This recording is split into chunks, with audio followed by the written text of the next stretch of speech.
Hello everyone, welcome to my channel. Friends, today I have brought for you common errors of prepositions. अक्सर लोग prepositions में confused होते हैं और उसका गलत प्रयोग कर देते हैं। तो आज मैं आपको उन सारे confusions regarding prepositions को दूर करूँगा। तो इस वीडियो को लाइक कर लें और यदि आपने मेरे चैनल को सब्सक्राइब नहीं किया है तो इसे सब्सक्राइब कर लें और साथ साथ लेटेस्ट इन्फॉर्मेशन पाने के लिए बेल आइकन को भी प्रेस कर लें। तो आइए फ्रेंड्स, टॉपिक शुरू करते हैं। Let us see the first sentence. I do not agree with what you say. Agreement जब भी किसी चीज से, समथिंग से दिखाएं तो यहां मोशन टुवार्ड्स का सेंस होता है। आप कलम लेंगे और उस एग्रीमेंट पर साइन करेंगे, यानी आप अपने कलम को मोशन टुवार्ड्स के तहत एग्रीमेंट पेपर पर लेकर जाएंगे। यानी प्रीपोजिशन टू की जरूरत है मोशन टुवार्ड्स के लिए, जबकि यहां कंपनी दिखाने का प्रीपोजिशन सेगमेंट नंबर बी में विथ आया है, विच इज नॉट करेक्ट। तो आपका एरर है सेगमेंट नंबर बी में और करेक्शन होगा विथ की जगह आप टू का प्रयोग करें। So the correct sentence will be I do not agree to what you say. Let us come to question number 2। She often thinks about him all the time. यहां segment number B में thinking का preposition about है और thinking का विषय है वह व्यक्ति हिम। याद रखें, जब भी थिंकिंग का विषय किसी भी एक्शन वर्ब का विषय एक्शन वर्ब से निकट हो तो ऑलवेज प्रीपोजिशन ऑफ का प्रयोग होता है। यदि वो सब्जेक्ट, वो पर्सन मेन वर्ब से दूर हो तभी अबाउट का प्रयोग संभव है। अर्थात यहां आपकी एरर सेगमेंट नंबर बी में है। The preposition about is not correct. Here it must be of. Hence the correct sentence will now be she often thinks of him all the time. Let us come to question number 3. Don't discuss about the matter we do not like. Remember, the verb discuss is a transitive one for the matter. When it is followed by a person जिसके साथ आप चर्चा करेंगे तभी preposition company दिखाने के लिए with होगा। चूंकि यहां ऑब्जेक्ट आपका मैटर है और मैटर के कंटेक्स्ट में डिस्कस क्रिया ट्रांजिटिव होती है। ट्रांजिटिव का मतलब it directly takes an object, no preposition is required there. So here in segment number b the preposition about is superfluous. So the correct sentence will now be don't discuss the matter we do not like. Let us come to question number 4. The girl of brown hair is looking at you. Remember, किसी चीज को describe करेंगे आप, भूरे बालों वाली लड़की, बाएं हाथ से लिखने वाली लड़की, तो ऐसे डिस्क्रिप्शन में प्रीपोजिशन विद की आवश्यकता होती है, ऑफ की नहीं। ऑफ एक कनेक्शन, रिलेशन दिखाता है। सो आपका एरर सेगमेंट नंबर ए में है। The preposition of is not correct. Here we require the preposition with to show the description. Hence the correct sentence will now be, friends, the girl with brown hair is looking at you. Now let us come to question number 5. Have you been loved? Have you been loved by your friend? Have you been loved आपका passive action जा रहा है। क्रिया segment number B में जो क्रिया है loved passive verb, ये एक इंट्रांजिटिव वर्ब है और हमेशा ये टारगेट दिखाता है, पॉइंट दिखाता है, जिसके लिए प्रीपोजिशन एट मस्ट है।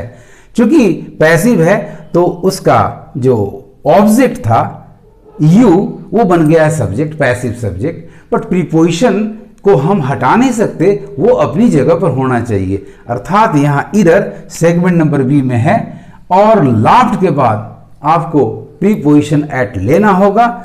तो करेक्शन आपका होगा लाफ्ड के बाद आपको एट प्रीपोजिशन इंसर्ट करना होगा.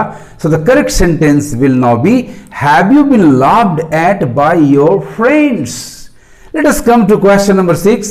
She came somewhere around 7 o'clock. लगभग 7 बजे के आसपास वो आई. Remember, when the preposition showing the time in the sense of about लगभग के अर्थ में is preceded by somewhere, it is always round. यदि अराउंड आप लाते हैं तो समवेयर की जरूरत नहीं है, चूंकि यहां समवेयर मौजूद है, अतः आपकी इरर सेगमेंट नंबर बी में है. अराउंड की जगह प्रीपोजिशन राउंड होना चाहिए. Hence the correct sentence will now be friends.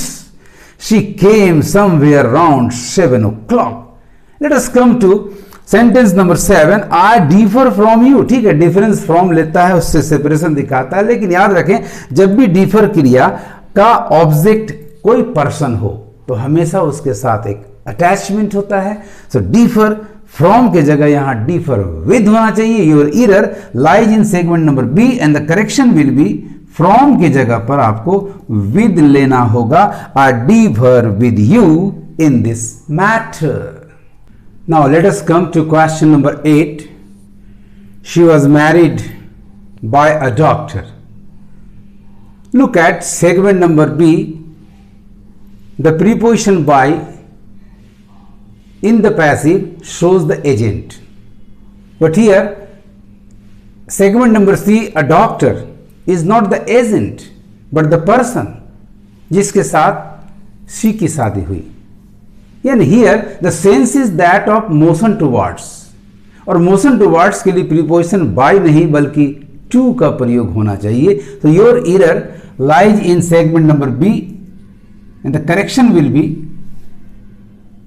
the preposition to in place of by. The preposition to in place of by. Hence the correct sentence will now be she was married to a doctor. Now come to question number 9. There is a ladder exceeding from the wall.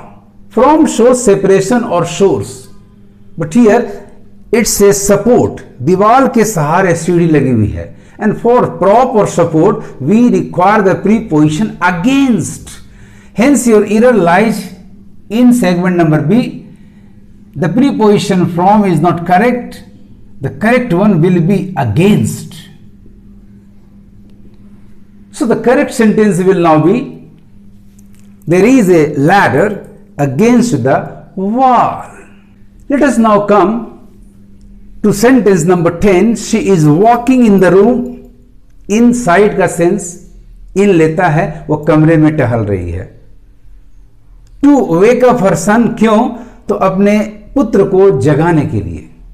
इसका मतलब वो कमरे में बाहर से आई है, यानी यहां एंट्री का सेंस है, नॉट एनक्लोजर. और जब भी एंट्री का सेंस हो बाहर से अंदर तो हमेशा इनटू प्रीपोजिशन का प्रयोग होना चाहिए. सो आपकी गलती है सेगमेंट नंबर बी में, and the correction will B into in place of in. So the correct sentence will now be she is walking into the room. वो कमरे में जा रही है to wake up her son. Let us come to question number 11. He is coming out from से बाहर. अब बाहर के लिए आउट लगा दिया, से के लिए फ्रॉम लगा दिया, but this is not correct. He is coming out from the room for breakfast. So जब भी आप किसी चीज के अंदर से बाहर आए तो ऑलवेज उसका प्रीपोजिशन आउट ऑफ होता है. ऐसे भी आउट के साथ कभी फ्रॉम का प्रयोग नहीं होगा. सो आपकी गलती है सेगमेंट नंबर बी में, and the correction will be from गलत है, आउट करेक्ट है, और उसकी जगह पर आपको ऑफ प्रीपोजिशन का प्रयोग करना होगा. Hence the correct sentence will now be he is coming out of the room for breakfast. Let us come to question number 12. Do you know the woman on the window? Woman खिड़की के ऊपर चढ़ी नहीं रहेगी, बल्कि खिड़की के किनारे खड़ी रहेगी और बाहर की ओर देखती रहेगी. ऐसे पोजीशन के लिए प्रीपोजिशन एट करेक्ट होता है फ्रेंड्स. सो आपकी एरर है segment number c, and the correction will be at in place of on. Hence the correct sentence will now be, do you know the woman at the window? So you need utmost care while using prepositions while correcting the sentences containing the errors of prepositions.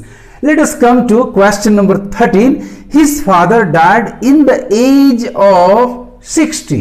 याद रखें, जब भी as हो, time हो, तो हमेशा एक point होता है और उसके लिए प्रीपोजिशन एट की जरूरत होती है. So your error lies in segment number b. The correction will be at in place of in. Hence the correct sentence will now be his father died at the age of 60. Let us come to question number 14. Many people lost their lives in the flood. In the flood. Flood के अंदर नहीं बल्कि flood के दौरान. It shows the period, and for the period the correct preposition is during. Hence your error lies in segment number C. The preposition in is not correct. You must replace it by during. Hence the correct sentence will now be many people lost their lives during the flood. Now let us come to question number 15. The meeting will commence at 5 p.m. So come at that time. Meeting शुरू होगी 5 बजे और आपको 5 बजे ही यदि बुलाया जाए तो फिर मीटिंग में आप लेट हो जाएंगे, यानी उसके आसपास पहुंचने का सेंस है. To show the near time the preposition by is used. Hence your error lies in segment number C, and the correction will be by in place of at. The correct sentence will now be, friends, the meeting will commence at 5 p.m. so come by that time. Let us come to question number 16. She went upside the stairs. Remember, the preposition upside shows only the position, not the motion. Motion के लिए आपको सही preposition यहां up की जरूरत है. So your error lies in segment number a, and the correction will be upside की जगह पर आपको जरूरत है प्रीपोजिशन अप की. Hence the correct sentence will now be she went up the stairs to bring her bag. Let us come to question number 17. What is she crying at with you. Cry at का अर्थ हो जाएगा किसी के ऊपर चिल्लाना, जबकि यहां पर्पस शो कर रहा क्यों चिल्ला रही है, तुम्हारे साथ वो क्यों चिल्ला रही है. पर्पस के लिए हमेशा फॉर प्रीपोजिशन का प्रयोग करें. सो आपकी गलती है सेगमेंट नंबर बी में, sorry segment number c. Preposition at is not correct here. You replace it by the preposition for. Hence your correct sentence will now be what is she crying for with you. Now let us come to sentence number 18. This is the boy. This is the boy. I don't play with the ball. आपका preposition with ball के लिए आ रहा है, object इसका ball है, जबकि play किसके साथ, इस बॉय के साथ. तो एक कंपनी के लिए भी प्रीपोजिशन विद की जरूरत है. आपकी गलती है सेगमेंट नंबर बी में, प्ले के बाद आपको एक प्रीपोजिशन विद की जरूरत है. So the correct sentence will now be, friends, this is the boy. I don't play with the ball. I don't play with the ball. कभी ना सोचे कि 2 बार with आया. एक with है play और boy को जोड़ने के लिए, और दूसरा with है play और ball को relate करने के लिए. Let us come to question number 19. She shook him with the soldier. जब भी किसी चीज को, किसी व्यक्ति को, उसके किसी अंग को, पार्ट को पकड़कर आप हिलाएं, उठाएं, तो प्रीपोजिशन बाय का प्रयोग होता है, ना कि विद का. So your error lies in segment number b. The correction will be by in place of with. So the correct sentence will now be she shook him by the soldiers. Now come to question number 20. Please come before 8 o'clock. 8 बजे के पहले. As I will be busy by that time, यानी 8 बजे मैं busy रहूंगा, तो उसके पहले कैसे आइएगा, उसके बाद बुलाने का सेंस है. So friends, your error lies in segment number a. The preposition before is not correct here. You must replace it by the preposition after. इस तरह से सही सेंटेंस होगा, please come after 8 o'clock as I will be busy at that time. So friends, preposition will not be any problem for you. आपको सिर्फ ध्यान देना है कहां, किस रिलेशन में वो प्रीपोजिशन यूज हो रहा है, और उसे पकड़कर सही इस्तेमाल कर देना है, कॉमन एरर को फाइंड आउट कर देना है. आपको मेरा ये वीडियो कैसा लगा कमेंट करेंगे और ज्यादा से ज्यादा शेयर करेंगे. Thank you for watching my video.